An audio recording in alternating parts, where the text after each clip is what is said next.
전도서 2장 1절로 11절의 말씀. 우리 지금 요즘 계속 우리가 전도서 보고 있는데 우리말 성경 버전으로 한번 보도록 하겠습니다. 제가 우리말 성경 버전으로 읽을 건데 여러분 가지고 계신 성경 버전으로 여러분들이 교독하시면 되겠습니다. 내가 또 내 마음 속으로 말했다. 자, 시험 삼아 내가 무엇을 즐거워하는지 알아보자. 결국 이건 역시 허무할 뿐이다.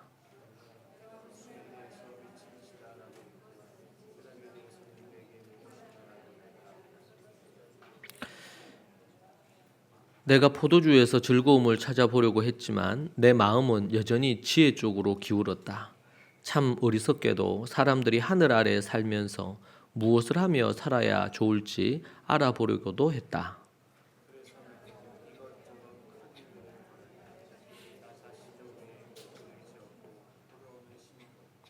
정원과 과수원을 만들고 그 안에 온갖 과일 나무들을 심었다.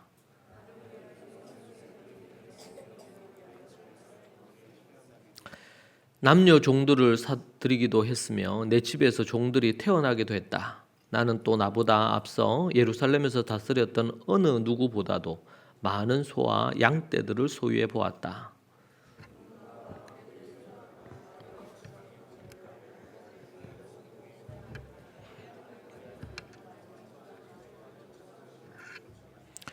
이렇게 나는 나보다 앞서 예루살렘에 있던 그 누구보다도 크게 세력 있는 사람이 돼 남부러울 게 없었고 지혜도 여전히 내게 있었다.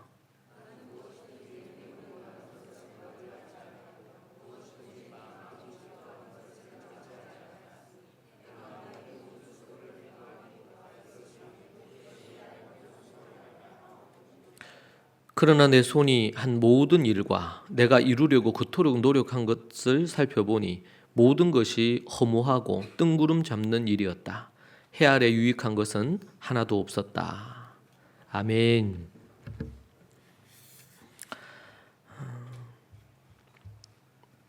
해외에 있던 선교사들이 한국에 이제 들어오면 제가 이제 한 번씩 만나게 되면 하는 공통적인 얘기가 있습니다. 그건 뭐냐면 한국에만 들어오면 너무 정신이 없고 바쁘다는 얘기입니다. 자신들이 있는 그 선교지에 있을 때는 매우 여유로웠다는 겁니다. 해가 지면 조용한 시간도 가질 수 있었고 가족들과 함께 이렇게 보내는 시간이 대부분이었는데 한국에만 오면 그런 시간을 일체 가지기가 되게 어렵다.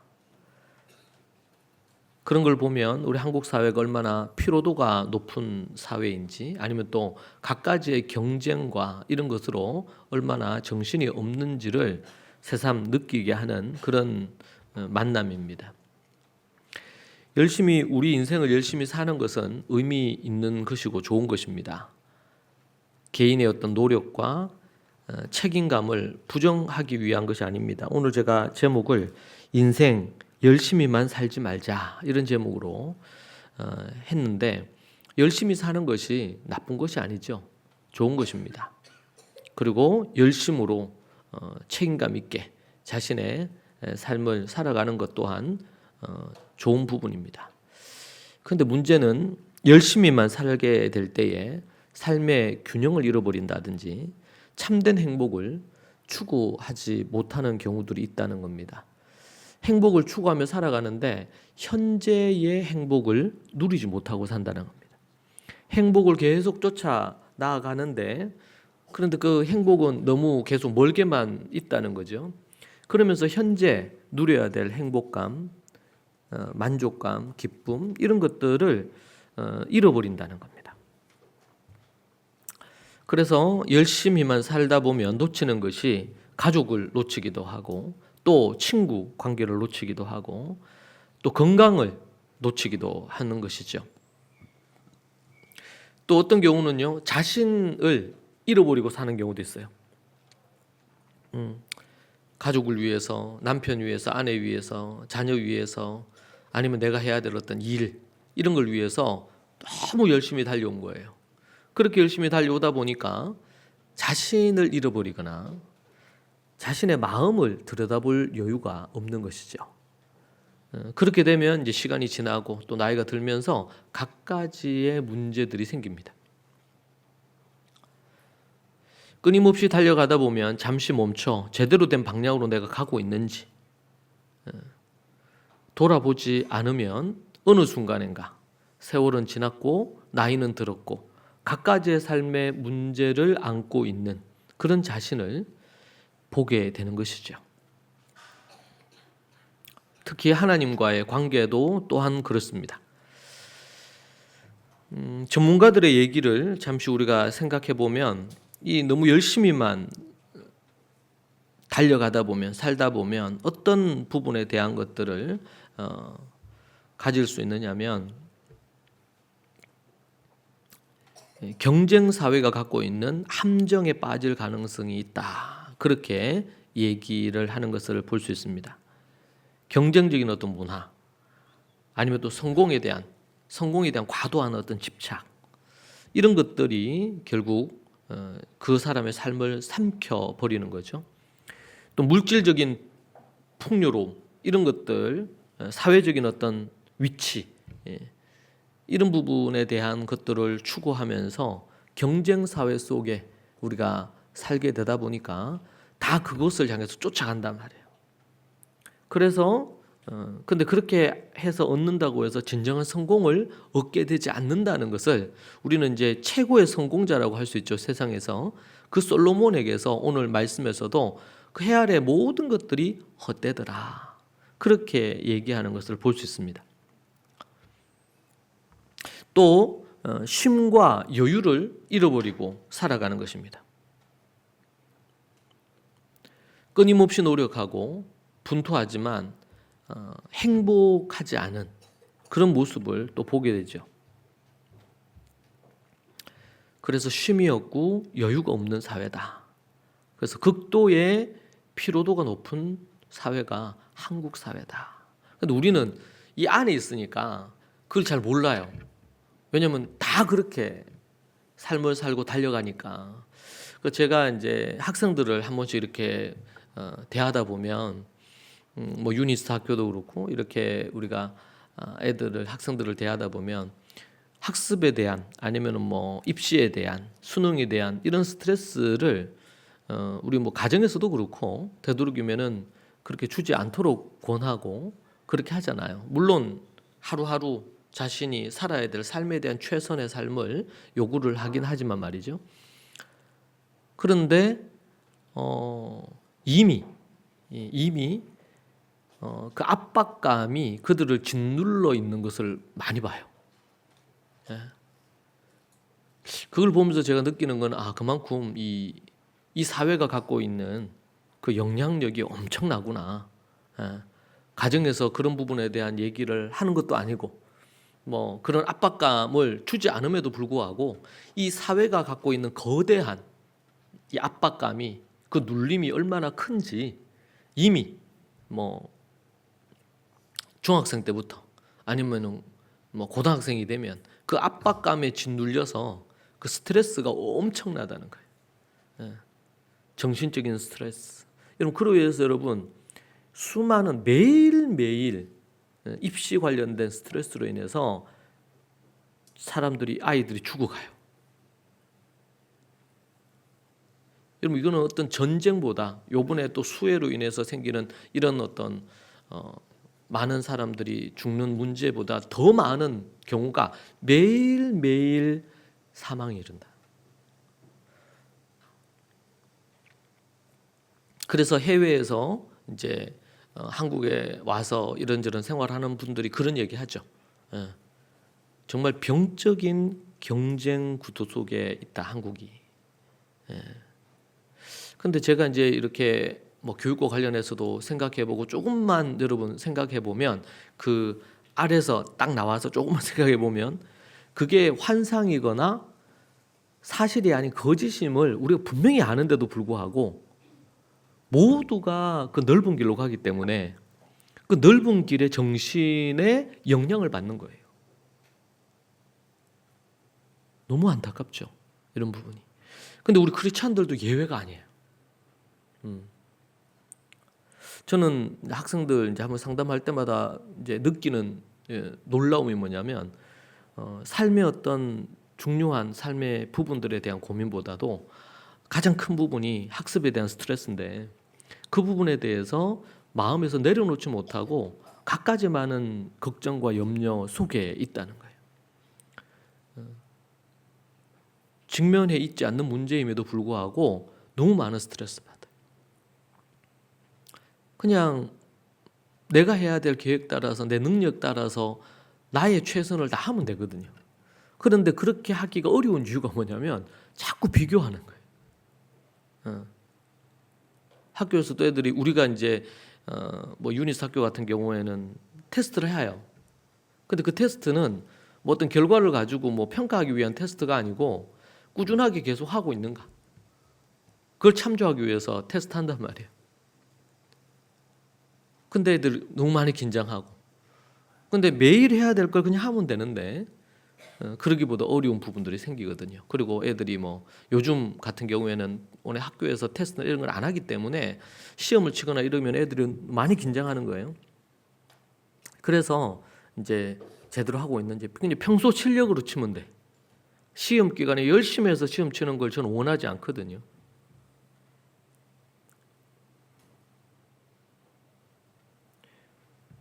단적인 한 부분에 얘기했죠.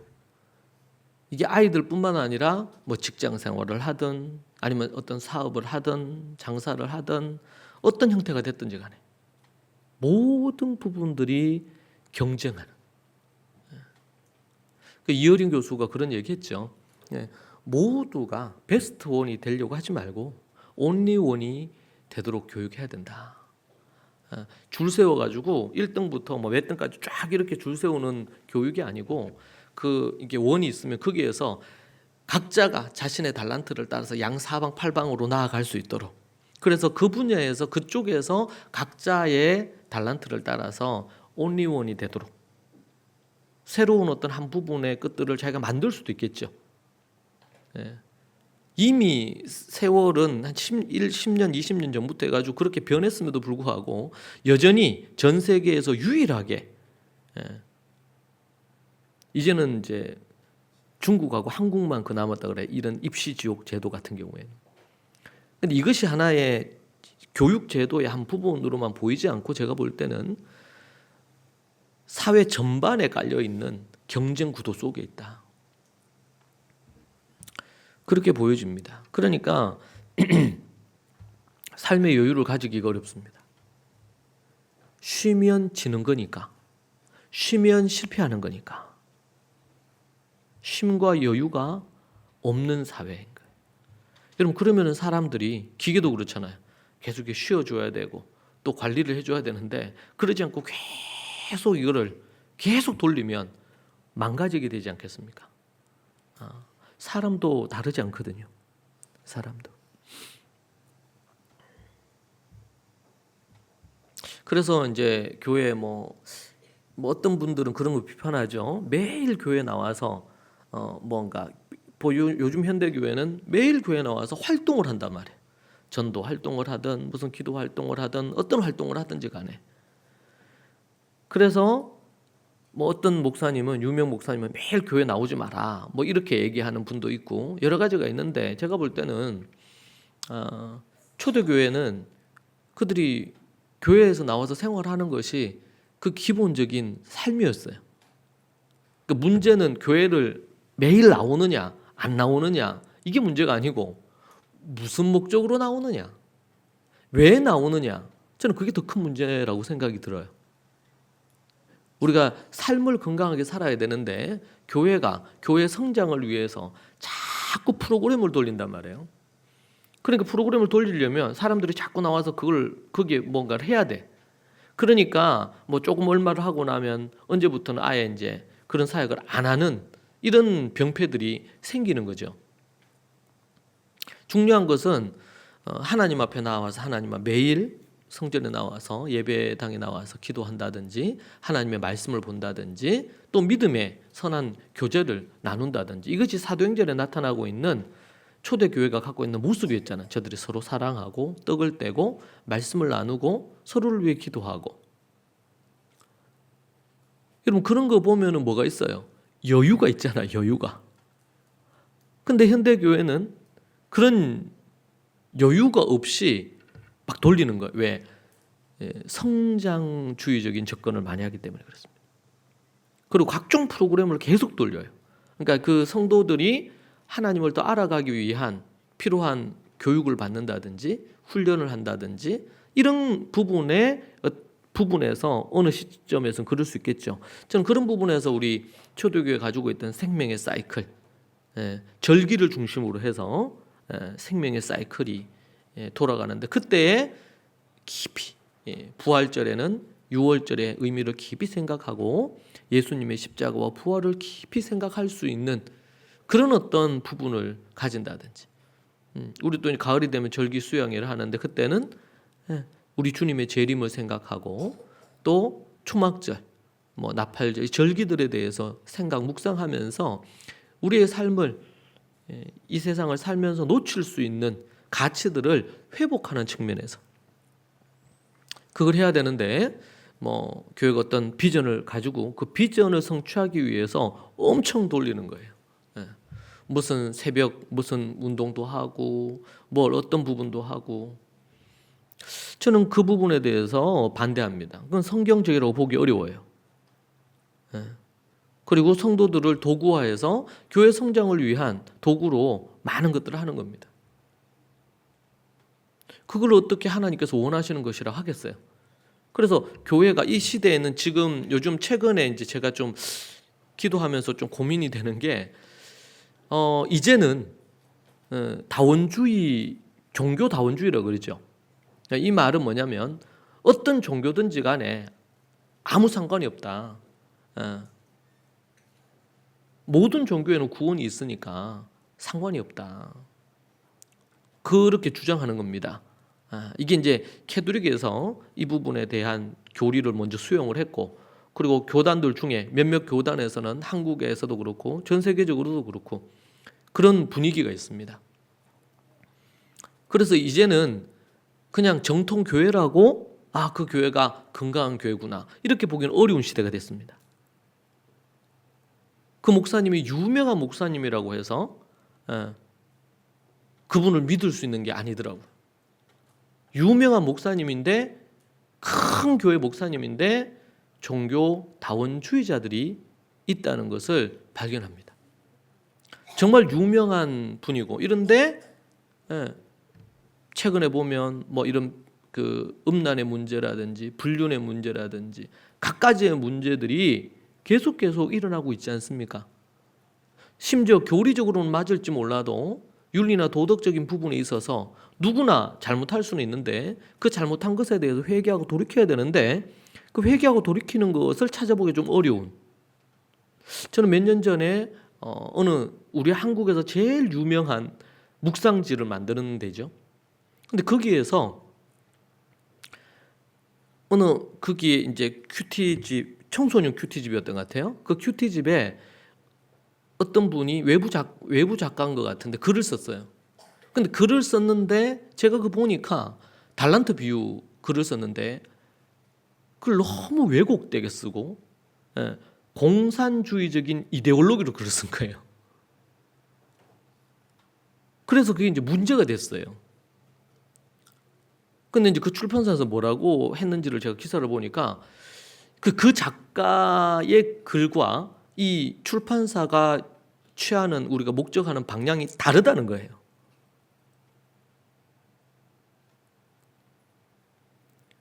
저는 그게 되게 어처구니가 없었어요. 여러분 한 권에 그것도 청소년들이 보는 거잖아요. 그럼 거기에 누가 칼럼을 쓰든 아니면 어떤 작가가 어떤 글을 쓰든 간에 그 글을 검토를 누가 해요? 그 출판사에서 발행하는 사람들이 할 거 아니에요. 그럼 그 글에 대한 책임을 져야지. 그런데 왜곡된 이데올로기로 그렇게 한 글을 그 말은 뭐야? 암묵적으로 그 글에 동의를 하는 거죠. 그리고 그게 사회 이슈가 됐는데 지금도 그곳에서 좋은 책들을 많이 만듭니다. 제 아는 지인들도 거기서 책을 찍어내요. 저는 그게 도저히 이해할 수가 없어요. 그러니까 잘못된 것은 있을 수 있어요. 그럼 잘못됐으면 그걸 잘못됐다고 인정을 해야 될 거 아니에요. 그리고 고치면 되잖아. 그런데 그걸 안 해요. 요즘 이 시대는 정치권에서도 그렇고 잘못한 것을 잘못했다 그러면 뭐 어디 밀려가지고 뭐가 잘못될 걸로 생각하는지 이상해 너무.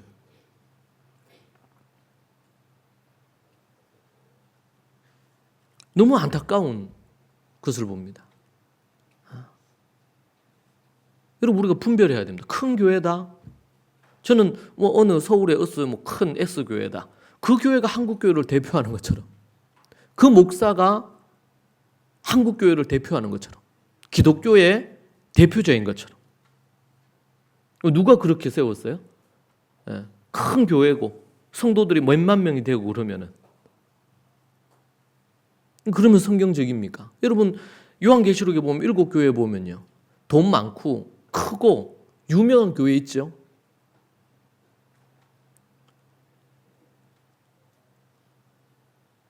주님한테 책망만 들은 교회 아닙니까?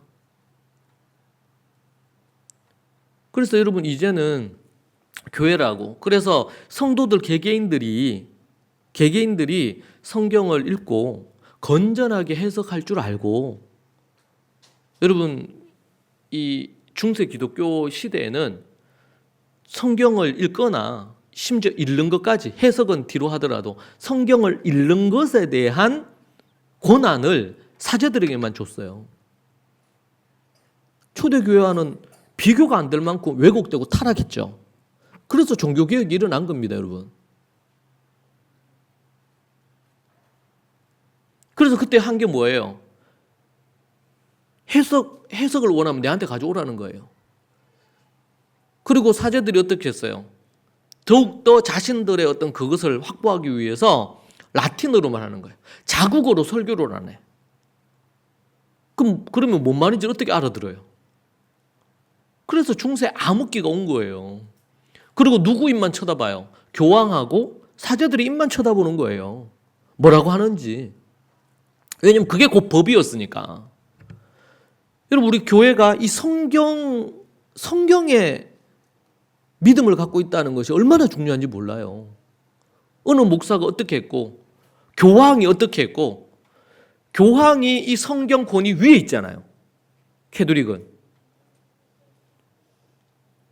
그래서 잘못된 거예요, 그게.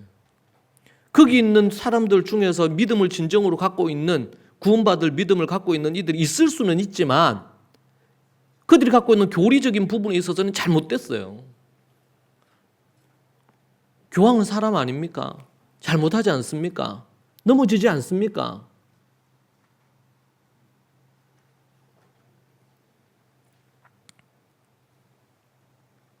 그래서 유명한 목사가 어떻게 했다 그러면은 모두가 거기에 따라가는 거예요. 여러분 초대교회를 보세요. 데살로니가 교회 성도들이, 베레아 교회 성도들이 하나님의 말씀이 정말 그런가? 바울이 설교를 했는데 정말 하나님의 말씀이 그러한가? 여러분 그때는 인쇄술이 발달도 하지도 않았잖아요. 여러분은 지금 각자 성경을 한 권씩 가지고 있지만 이것은 16세기 이후에 가능했던 일이죠. 그 이전에는요, 저런 두루마리 성경이 회당마다 한 개씩밖에 없었어요.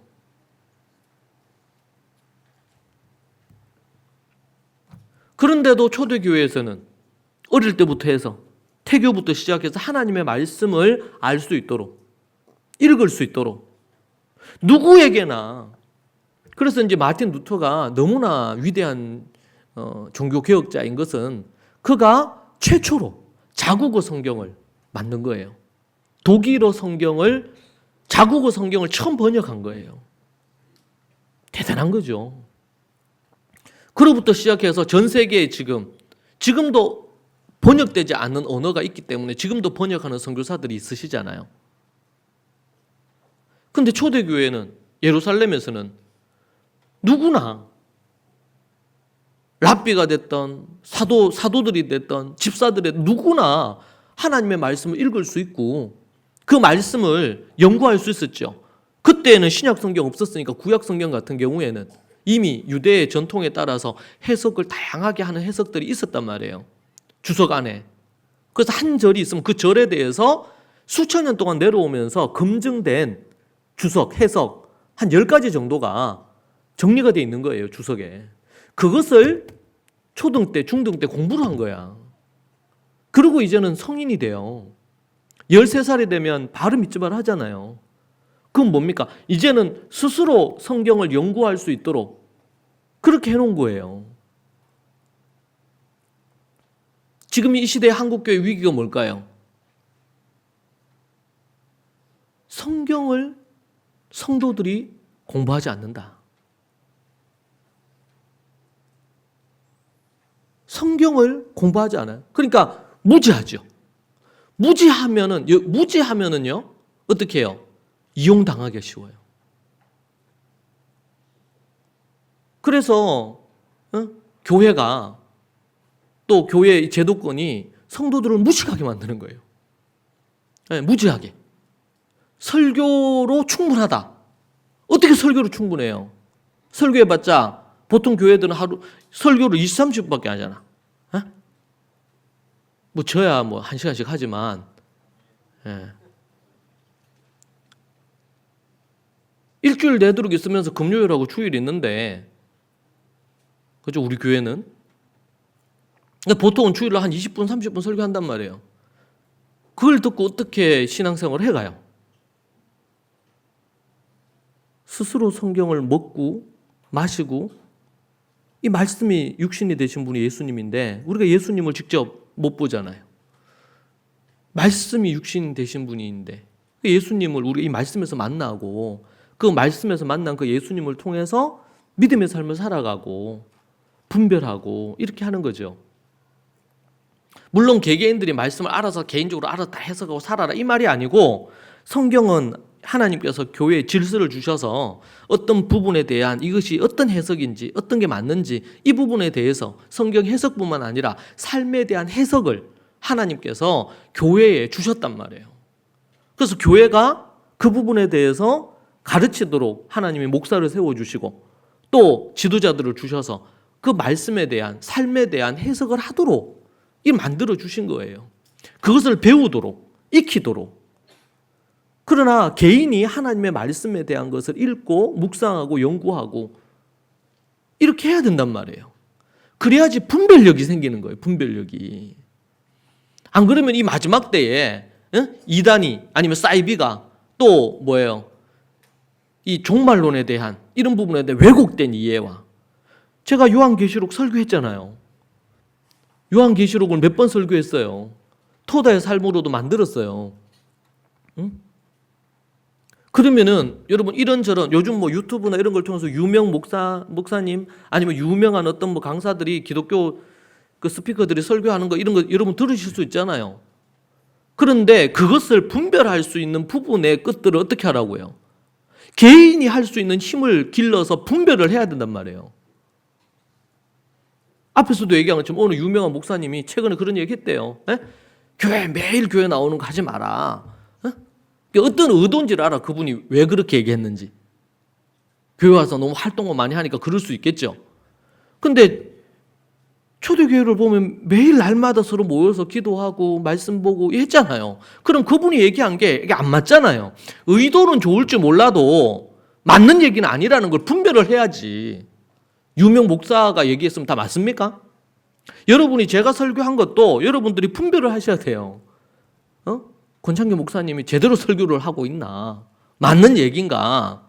그러니까 삐딱한 마음으로 바리새인들처럼 쳐다보면서 이렇게 설교를 꽈보라는 말은 아니고 그 말씀을 하나님의 말씀으로 받아야 되죠. 여기 우리 두 가지 긴장감이 있어요. 목사님을 통해서 하나님께서 말씀을 주신다. 그럴 때 그 말씀을 아멘하고 받아야 되겠죠. 그런데 그 말씀이 하나님의 이 말씀에서 뭔가 벗어나고 왜곡된 부분이 있을 수도 있잖아요. 그럼 그걸 분별할 수 있는 역량이 있어야 되죠. 그죠? 그래서 이제 중요한 게 하브루타가 중요한 거예요. 여러분 토론 문화는 교회에서 출발한 거예요. 초대교회를 보세요.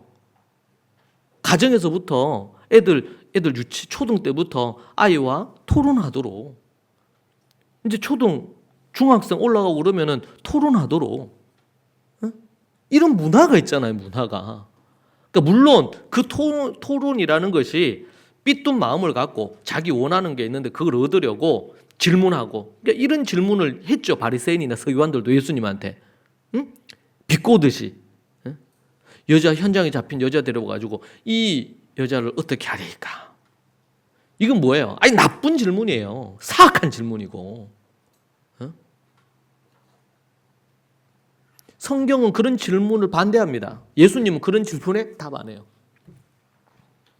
많은 질문을 하는데요, 순전하고 순수한 질문에는 예수님이 적극 답합니다. 그런데 이 비꼬아가지고 예수님을 시험에 들게 하고 예수님을 코너로 몰러 죽이려고 하고 이렇게 할 땐 답을 안 하시거나 반대로 또 질문해요. 죄 없는 놈이 쳐라. 예수님 질문, 죄 없는 놈이 치라는 거예요. 그 말은 뭡니까? 너희 중에 죄 없는 자가 나서서 돌로 쳐서 죽이라, 저 여자.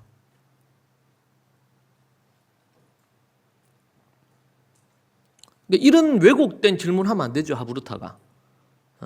그런데 보면은 미국에서는 디베이트라는 개념으로 나오고, 이스라엘에서는 보면 하브르타라는 부분이 있는데, 이 부분에 대한 것이 이 이스라엘에서는 바리새인, 서기관, 제사장들의 왜곡된 그러니까 하브르타 개념이 있어요. 유대교적인 자신들의 입장을 관철하기 위해서, 그래서 산헤드린 공회에서 베드로하고 잡았잖아요. 그러고 나서 얘기합니다. 얘기해요. 너희는 무슨 권위로 가르치느냐 말이지. 부활에 대해서 말하지 마라. 그러니까 뭐라 그래요? 내가 너희들 말을 들어야 되겠냐? 아니면 하나님의 말씀을 들어야 되겠냐? 이건 법적으로 우리나라로 하면 국회거든요. 국회 선거에 국회의원들 앞에서 베드로가, 그러니까 내가 하나님 말씀 들을까? 너희들 말 들을까? 그들도 하나님을 믿는 사람들인데. 그러니까 할 말이 없잖아요. 할 말이 없으면 하는 짓이 폭력을 행해. 논리로 안 되니까. 자기들이 생각할 때는 갈릴리 어부 출신의 저것들, 최고의 하브르타 선생들이 앉아있단 말이지. 산헤드린 공회. 그래서 몇 마디 해가지고 그냥 딱 이렇게 논리로 그냥 쫙 눌러가지고 그냥 쫓아내고 이렇게 하려고 그랬는데, 이게 논리에서 밀리는 거예요. 산헤드린 공회 사람들이. 랍비들이, 최고의 랍비들이 밀리는 거예요. 그러니까 어떻게 해요? 그냥 매질하고 쫓아낸 거. 왜? 법적으로 어떻게 처단하기가 어려우니까. 초대교회에서는 어릴 때부터 질문하도록, 의사를 자유롭게 질문하도록.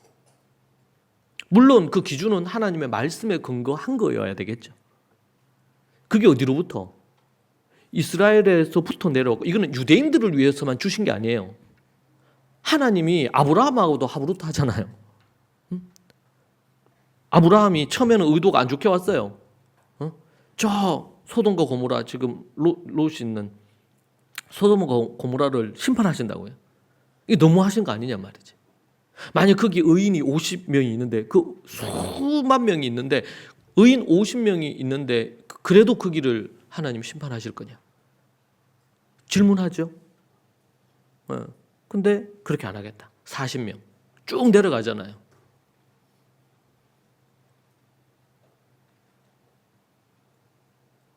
한 번씩 정치인들 무슨 TV 대통령 토론하고 이렇게 보면 정말 안타까워요. 그래도 제가 하브르타를 잘한다는 얘기가 아니야.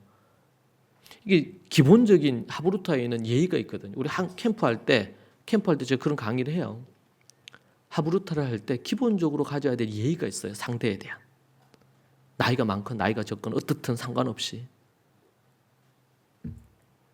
그러면서 토론하는 거예요. 근데 그런 기본이 안 돼 있어요. 그 수준이 너무 떨어져요.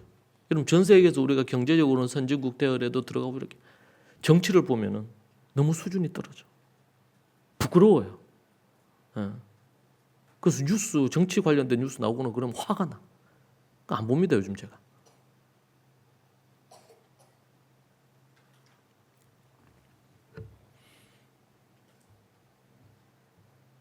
교회 안에서 그런 부분들이 잘했단 말이에요. 근데 그걸 잃어버렸어요, 교회가. 그리고 목사가 어떤 얘기하고 그러면 무조건 앞에서 막 하고 무조건 막 이렇게 해야 되는 것처럼. 물론 그런 부분도 있어요. 그래야 되겠죠. 하나님의 뜻이라는 부분 안에서 그렇게 함께 달려가야 될 부분이 있습니다. 그런데 그런 부분 말고 그 외에 디테일하고 뭐 이런저런 부분이 있잖아요. 그 필요에 따라서 논의가 필요한 부분들, 토론이 필요한 부분이 있겠죠. 그런 것들이 이루어져야 됩니다. 자유로운 토론과 대화가 없이는 건강하게 갈 수가 없어요. 가정에서도 그렇습니다. 아버지가, 어머니가 주도할 수 있어요.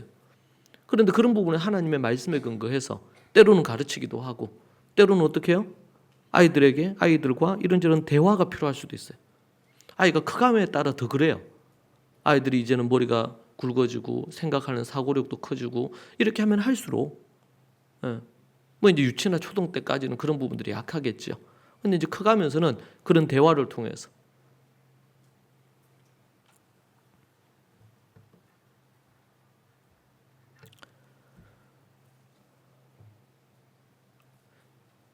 너무나 정신없이 바쁘게 살아가게 만든단 말이에요. 여러분, 지도자들이 뭐 교회가 됐든 어디가 됐든 너무나 바쁘게 돌아가도록 만든다. 여러분, 그것은 위험해요. 그렇게 되면 뭐가 스탑이 되냐면 생각하는 것이 스탑이 돼요. 생각하는 것이. 생각하고 사색할 여유가 없어지는 겁니다.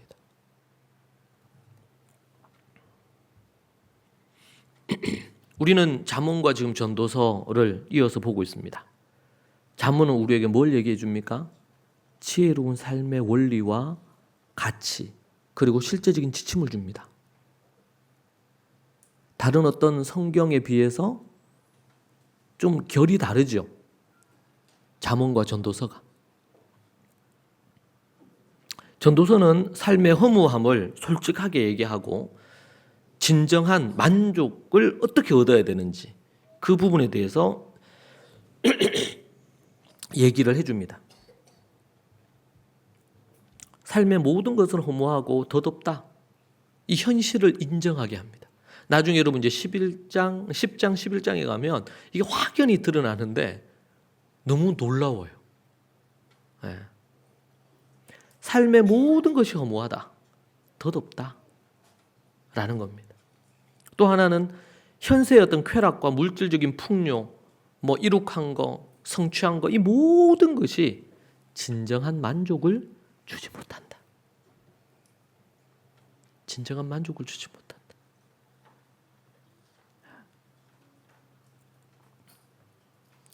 마지막으로는 전도서는 하나님을 경외하고 지혜로운 삶을 살아야 진정한 만족을 얻을 수 있다. 크게 이 세 가지로 삶의 모든 것을 허무하고 헛되다. 그리고 현세의 쾌락과 물질적인 풍요함, 유명성, 성공, 이 모든 것들이 다 진정한 만족을 못 준다. 오직 진정한 만족은 하나님을 경외하고 그분의 말씀을 따라 지혜로운 삶을 살 때만 가능하다. 그 얘기를 하는 겁니다. 그러면서 우리의 삶의 실제적인 부분들에 대해서 얘기합니다.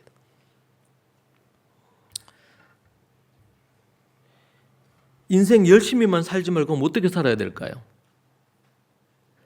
반성적 지혜로 살아야 됩니다. 따라합시다. 반성적 지혜로 살자. 예, 솔로몬은 이 전도서에서 이 지혜에는 크게 두 가지가 있다고 할 수 있는데 이 두 가지가 있는데 그 하나가 뭐냐면 이 부분에 대해서는 제가 금요일 날 설교를 했어요. 규범적 지혜가 있습니다. 어떤 지혜요? 규범적 지혜. 규범이라는 말 자체가 어떻게 보면 딱 원칙적인 거, 율법적인 거죠. 지혜가 있어요. 또 하나는 뭐예요? 경험적 지혜. 그렇죠.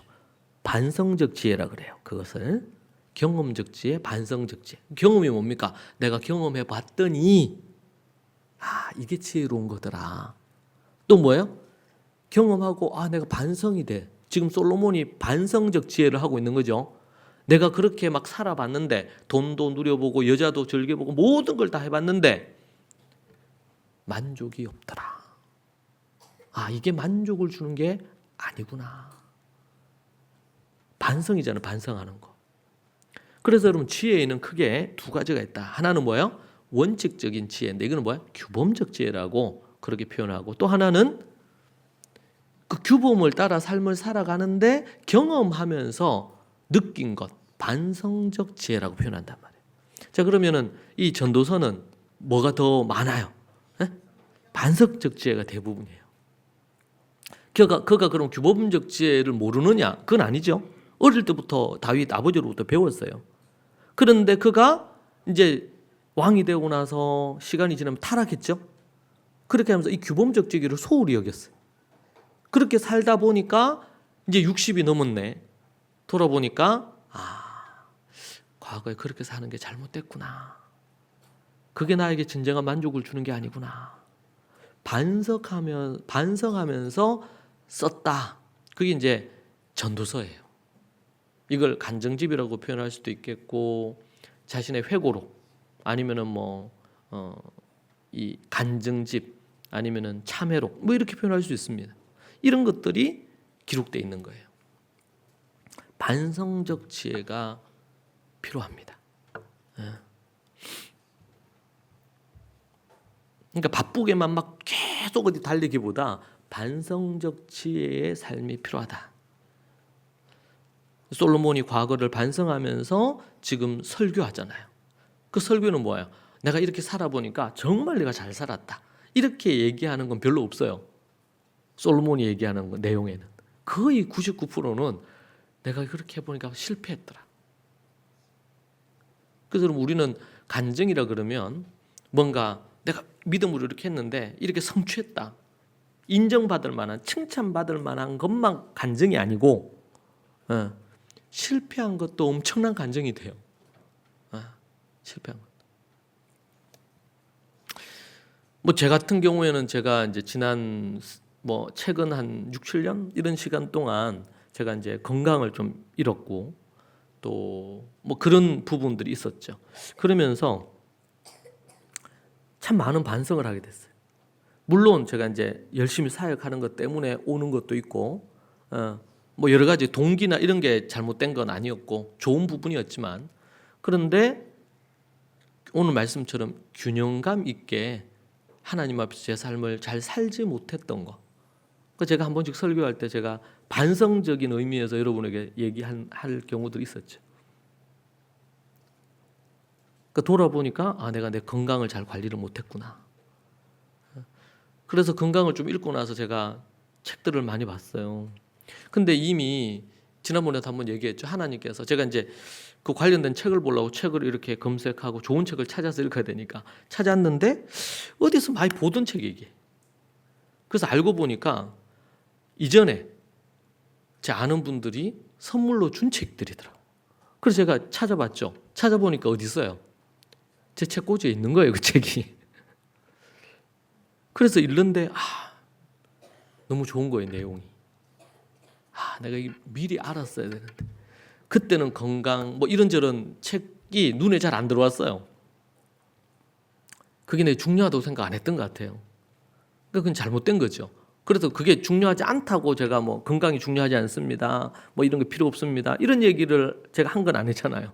근데 암묵적으로 저도 너무나 빨리빨리 세상에서, 한국 사회에서 갖고 있는 이런 부분에, 저도 그런 부분에 젖어 있었던 게 있었던 것 같아요. 그리고 약간 밸런스가 깨어져 있었던 부분도 있고요. 그러면서 이제 기도도 하지만 제가 책을 읽고 이렇게 하면서 건강을 위해서 이런 게 중요하구나. 지난 몇 년 동안 건강과 관련된 책을 정말 많이 읽었어요. 그래서 애들한테 우리 필독서로 선정하고 이렇게 할 때 1년에 꼭 한 권은 1년에 10권을 아이들이 읽고 에세이 쓰고 하는데 한 권은 무조건 건강과 관련된. 정말 줄 것이 뭐 영어나 수학을 잘하게 하는 것보다 더 중요한 것이 3살 버릇 8까지 간다고. 유치나 초등 저학년 때부터 좋은 식습관, 좋은 운동 습관을 몸에 배이도록 만들어주는 거. 이거는 참 중요한 거더라. 하나님이 주신 우리의 몸을 관리한다는 측면에서. 그 제가 이제 돌아보면서, 그래서 제가 얼마 좀 제가 건강과 관련된 설교 중에 건강 관련된 얘기를 한 적 있죠. 예. 그건 어떻게 보면 반성적인 거예요. 제가 그렇게 보니까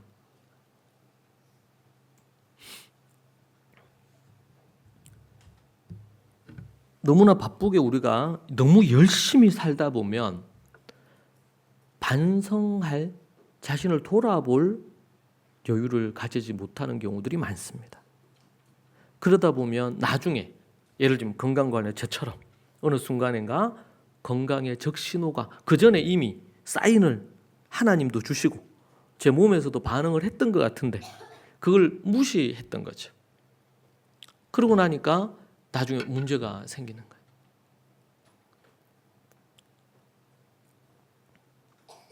그런 의미에서 우리가 반성적인 삶에 있어서 우리가 반추해보고 반성해보고 돌아보고 어떻게 할 건지, 그리고 그런 부분에 대한 이해를 돕기 위해 여러분 좋은 책들을, 성경을 볼 뿐만 아니고 관련된 주제들에 대한 균형 잡힌 책들을 읽는 것은 참 중요한 것 같아요. 우리가 복음을 전도하는 전도적인 삶에 있어서도 참 이게 필요한 것 같아요. 복음을 전하거나 이렇게 할 때도 우리 안에 균형 잡힌 삶의 질서가 있는 삶의 부분들을 갖추고 있을 때, 우리가 예수님을 믿었는데 먼저 믿은 사람들이 극단적인 아니면 뭐 이단적인 왜곡된 이런 부분들에 대한 걸 갖고 있으면 함께 나를 통해서 복음을 듣고 믿은 사람들도 그렇게 될 가능성이 높잖아요. 그런 부분들이.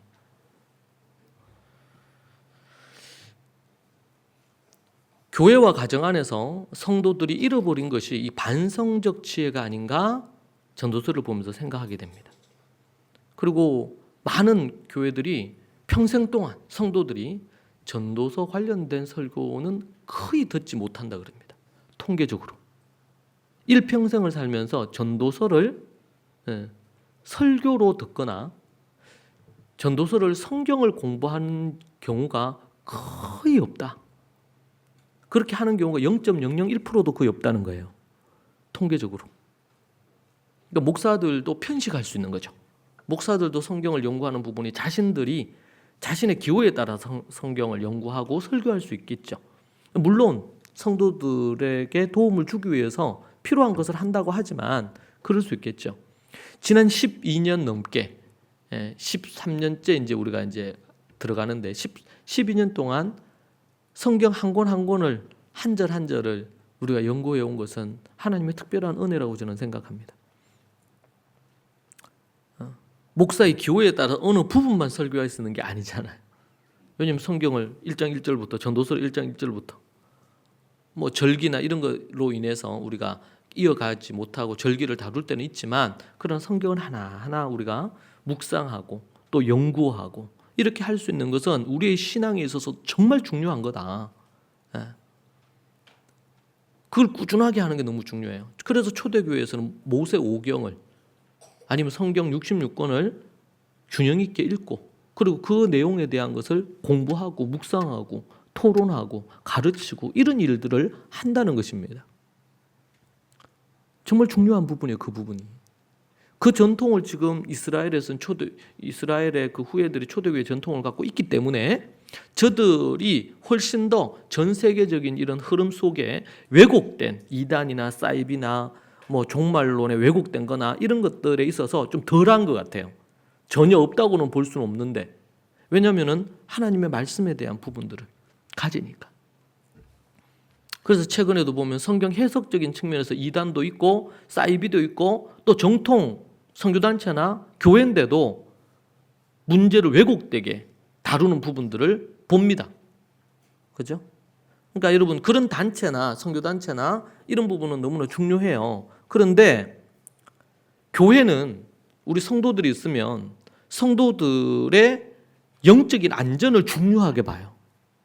그게 정치적인 것에 성경의 어떤 왜곡되거나 극단적인 해석에서 양을 보호할 책임이 있어요.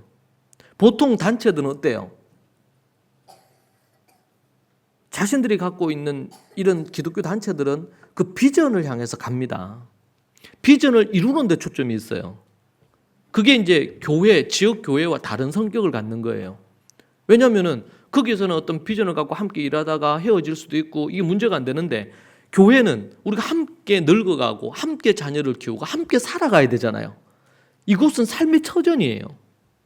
그렇기 때문에 검증되지 않고 왜곡된 어떤 부분을 갖고 마구잡이로 얘기 드릴 수가 없어요. 그래서 제가 외부 강사나 이런 부분에 있어서도 세우거나 이렇게 할 때 아주 신중한 이유 중에 한 부분이 그런 부분이에요. 어떤 주제에 대해서 다룰 수 있는 전문가를 부를 수는 있지만, 그러나 성경에 대한 균형 있는 이해가 없는 이들을 강단에 세우는 것이 어렵단 말이에요. 왜냐하면 영의 양식이기 때문에 성도들의 영혼에 영향을 주거든요. 그래서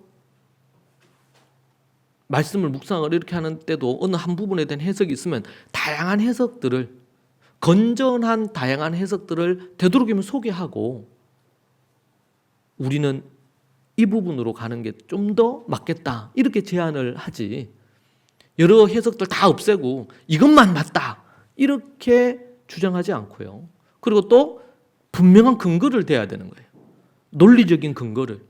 성경은 논리적, 우리가 기도하면서 초월적인 그런 영적인 이런 역량이 있을 수 있지만, 그러나 대부분은 논리적인 성경적인 근거에서 우리에게 하나님께서 메시지를 주셨어요. 그래서 여러분 성경을 연구해 보세요. 이 성경이 매우 논리적입니다. 매우 이성적이고.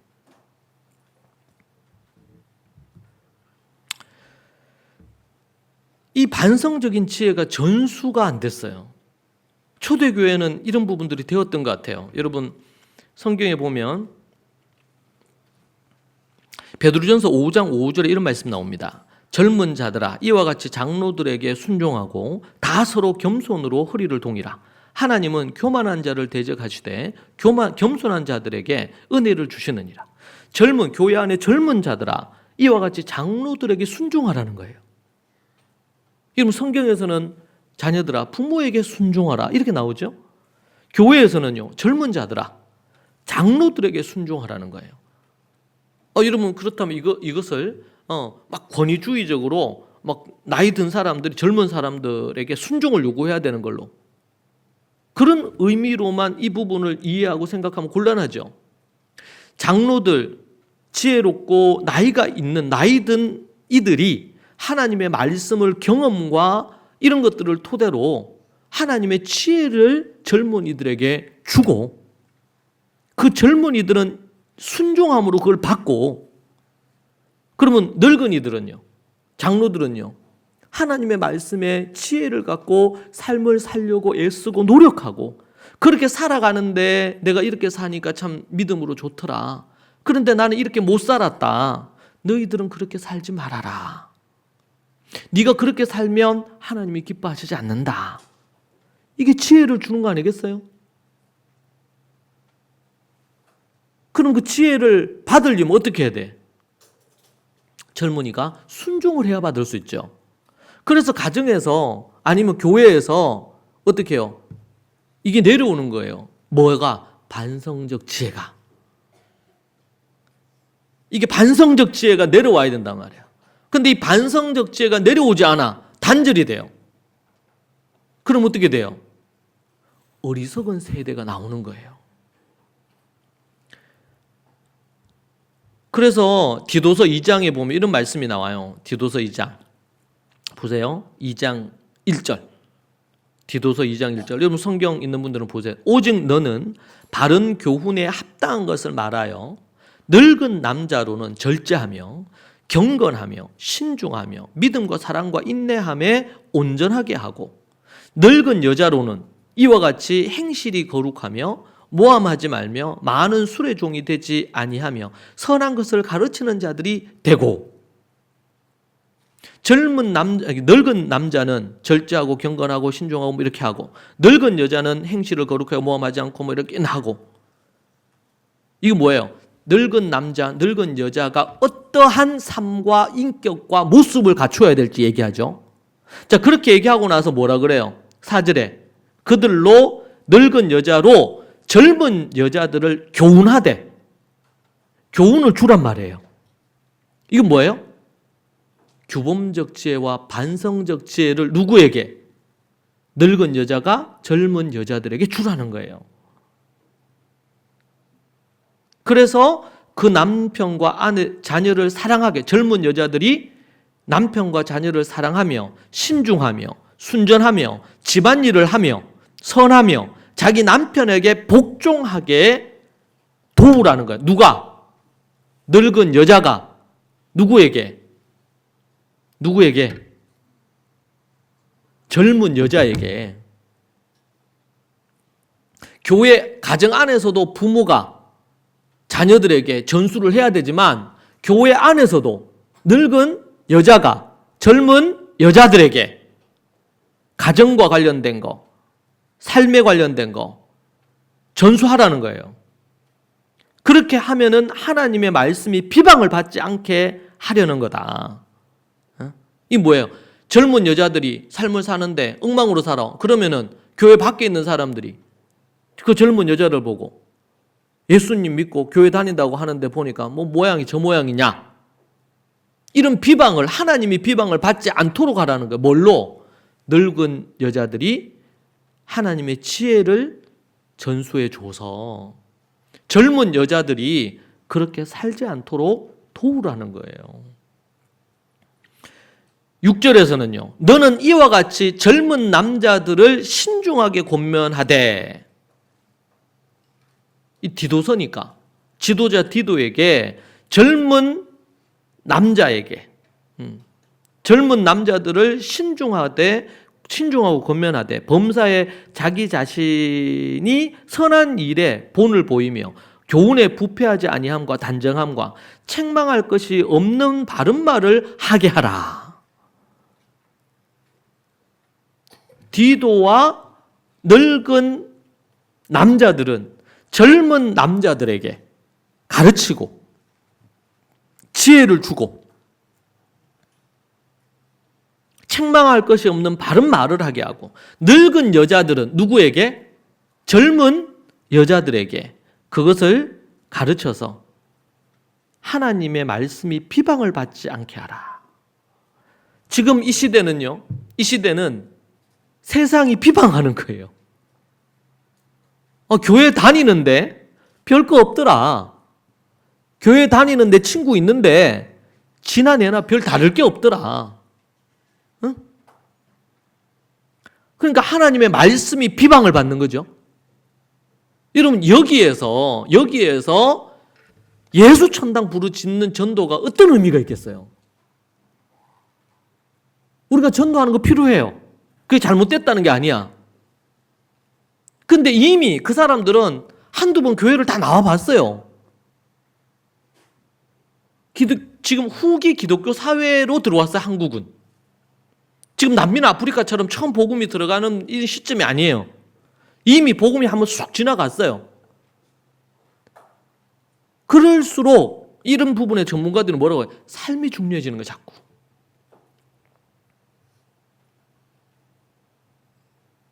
더 이기적이고, 더 자기 걸 챙기고, 더 거짓말 잘하고, 더 불륜 잘 저지르고, 불륜 저지르고도 반성도 안 하고, 믿는 자들이 더 돈 밝히고,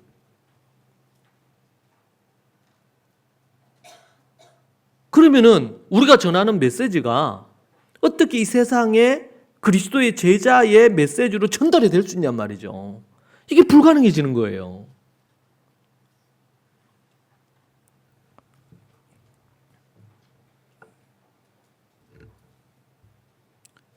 나이 있는 여자가 삶을 살아보니까 내가 이런 부분은 좀 잘한 것 같은, 이런 건 내가 부족한 것 같아. 우리는 자칫 잘못하면 우리 그리스도인들이요, 지나치게 율법주의, 특별히 한국이 더 그런 것 같아요. 한국이. 그리고 완벽주의가 강해. 그래서 많은 사람들에게 대하다 보면 사람들이 어떻게 해요? 너무 자기를 쪼우는 거예요. 제가 볼 때는 잘하고 있어. 믿음 생활을 하려고 애를 쓰고 잘하고 있어. 뭐 넘어지기도 하고 이렇게 부족한 게 있죠. 근데 잘하고 있는데, 내가 시어머니한테 뭘 잘 못하는 것 같고, 뭘 못하는 것 같고, 내 자식도 잘 못 키우는 것 같고, 그래서 너무 무거운 짐을 지고 살아. 응? 너무 무거운 짐을 지고 사는 거예요. 율법주의적인, 아니면 또 완벽주의적인.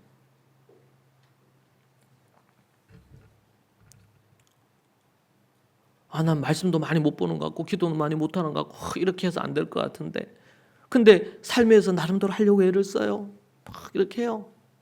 근데 너무 자기 자신에게 가혹한 거예요.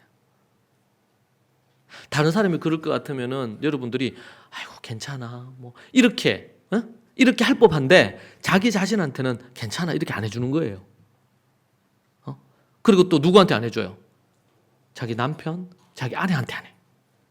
자기 자식한테는, 자기 거에는 잘 안 해. 한국 사람들. 근데 다른 사람한테는 괜찮아. 이렇게 하는데, 그거를 자기한테 정도만 해줘도 건강한 마음과 건강한 이런 것들이 만들어질 것 같은데, 그러지 않더라고 보니까. 그렇게 해주고 자기 부족한 걸 노력할 수 있잖아요. 근데 너무 자기에게 가혹해요. 저도 그런 게 있었던 것 같아요. 어릴 때부터 이렇게 제가 자라온 부분들이 제 스스로 제 삶을 읽고 왔어야 된단 말이죠. 그렇게 하니까 늘 나를 채찍질하면서 살아야 됐던 것 같아요. 그래서 제가 전도사로 사역할 때도, 간수로 사역할 때도, 물론 그 모든 것이 다 틀렸거나 잘못된 건 아니었겠죠. 그런데 기본 마인드 자체가 그런 것들이 있었던 것 같아요. 이제 그런 경우가 어때요? 마음에도 여유도 부족할 수 있고, 또 하나는 육체적으로도 몸이 안 좋아질 가능성이 있어요. 왜냐면 자꾸 자기를 재촉하니까. 그리고 스트레스가 많아. 지난번에 한번 얘기했죠. 저는 스트레스가 없는 줄 알았어요. 왜냐하면 스트레스 있으면 늘 기도하니까. 기도하는 것으로 스트레스가 다 해결됐다고 저는 생각했거든요. 그래서 제가 몸이 아프고 나서 보니까 저도 스트레스를 받더라고요. 많이 받더라고.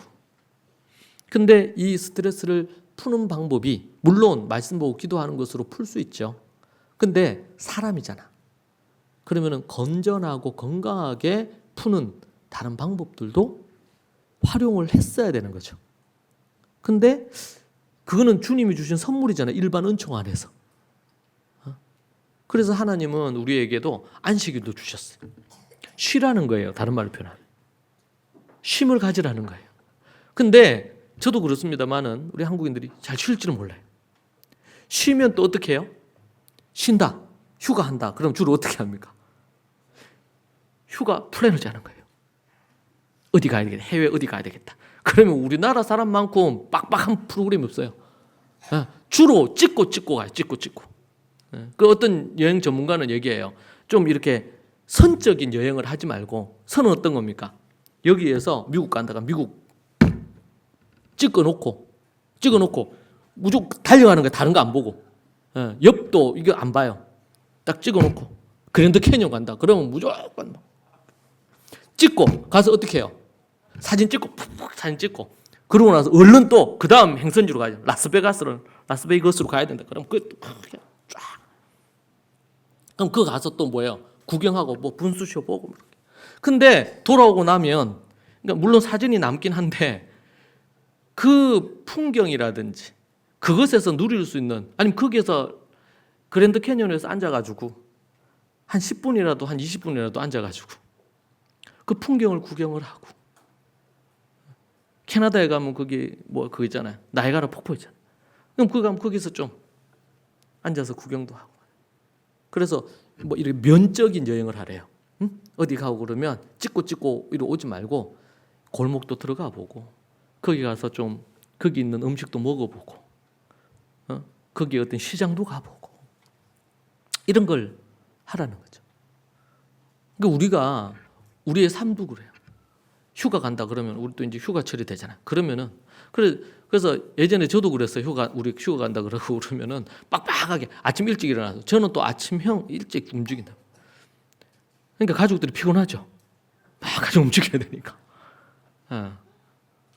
그래서 하나님이 저에게 아들을 안 주시고 딸만 주셔가지고 딸들은 그렇게 몰아세우면 죽을 수 있어요.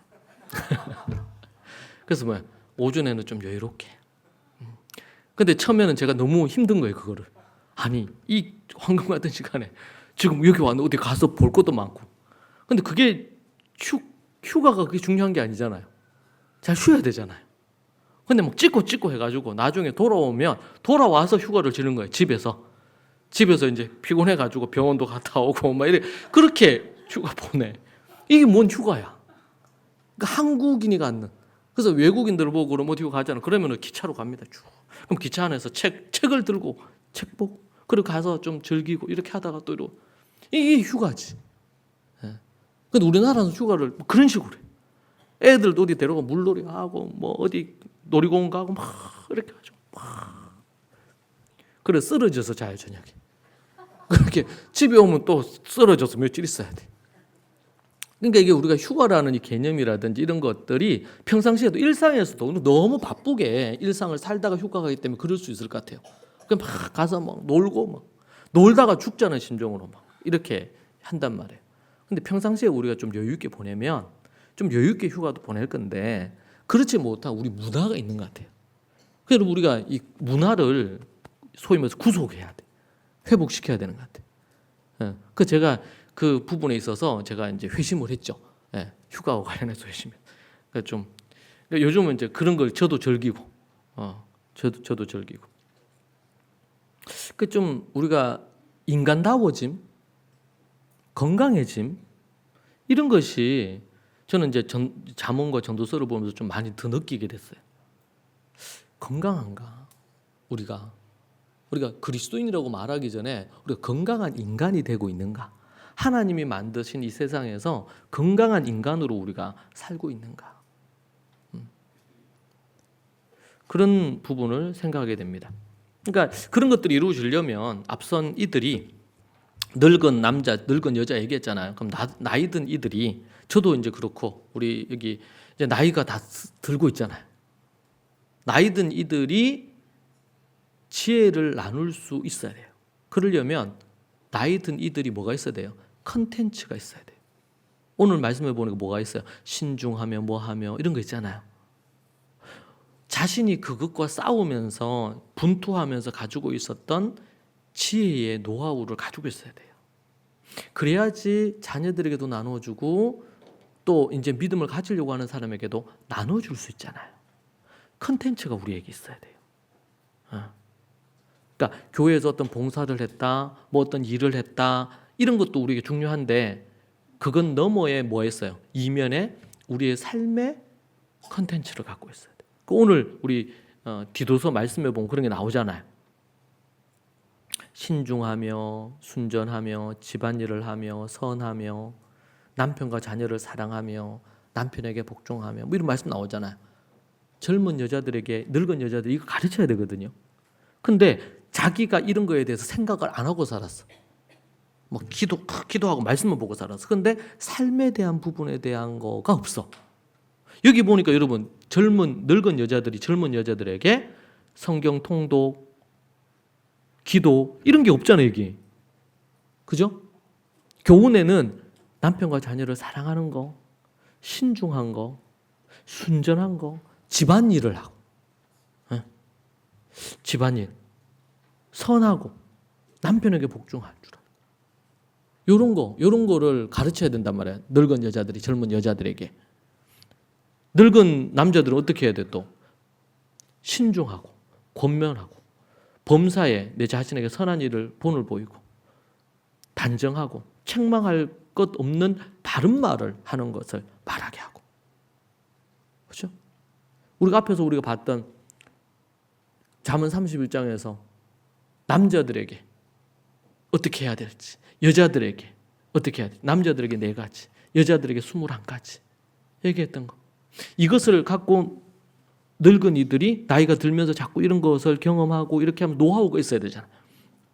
이게 있어야지 컨텐츠를 얘기해 줄 거 아니에요. 전수해 줬어요. 두 번째는 필요한 게 이게 되려면 인격과 인격이 만나기 때문에 인격적인 성숙함이 필요해요. 아무리 옳은 것을 갖고 있어도 그것을 전달할 때에 아주 권위주의적으로 전달하고 막 거칠게 전달하고 막 무시하면서 전달하고 이렇게 하면 듣는 사람이 받아들이기가 어렵겠죠. 인격적인 성숙함이 동반이 될 필요가 있는 것 같아요. 그래야지 소통이 되고 또 품을 수 있잖아요. 사랑으로 이걸 전달을 해야 되겠죠. 막 강압적으로 억압하듯이 막 이렇게 해서는 안 되겠죠. 그러면은 받아들이기도 어려울 뿐만 아니고, 세 번째는 경청과 순종의 자세가 필요해요. 윗사람은 인격적인 관계 안에서 전달하려고 하는 인격의 성숙이 필요하고, 받아야 될 아랫사람은 어떻게 해요? 경청과 순종의 자세가 필요해요. 그래서 나에게 이런 지혜를 주고 계시는구나. 내가 이런 것을 받아서 내가 해야 되겠구나. 그리고 네 번째 마지막으로는 함께 다다음 세대를 세워야 돼요. 함께. 윗세대와 그 다음 세대가 있잖아요. 그러면 요 세대만 끝나면 안 되잖아요. 그래서 성경에서는 아브라함, 이삭, 야곱 세대까지 언급하는 거예요. 부모가 자녀에게 세대를 전수해라, 이게 아니고 이 부분으로 손자 세대까지. 그래서 3세대까지 이어지면 이게 영원히 이어진다는 거예요. 영원히 3세대까지 이어지면. 왜냐하면 아랫세대에 놓쳤는데 이 아랫세대가 놓쳐버리면 끝나잖아요. 근데 윗세대가 아직 있기 때문에 손자 세대까지 가는 것을, 제대로 가는 걸 보고 죽는 거예요. 그러면 이 아들 세대는 또 손자 세대까지 가는 걸 보고 죽겠죠. 이러면은 이중으로 체크업이 되기 때문에 이게 단절의 위험을 끊을 수가 있는 거예요. 근데 지금 한국교회는 어떻습니까? 교회 안에 우리가 처음부터 그렇게 하려고 한 건 아니지만 하나님은 그렇게 인도해 주셨어요. 주일학교나 이런 것들도 우리 가정주일학교 형태를 띠게 됐죠. 그래서 함께 하는 거예요. 예배를 통합으로 드리고, 필요하다면 세대들의 필요한 거는 세대끼리 활동하는 걸 중심으로 하는 거예요. 예배는 다 통합으로 하는 거예요. 왜? 같은 메시지를 듣고 같이 듣고, 그리고 같이 생각하고, 찬양도 같은 찬양 부르고 같은 노래 부르고.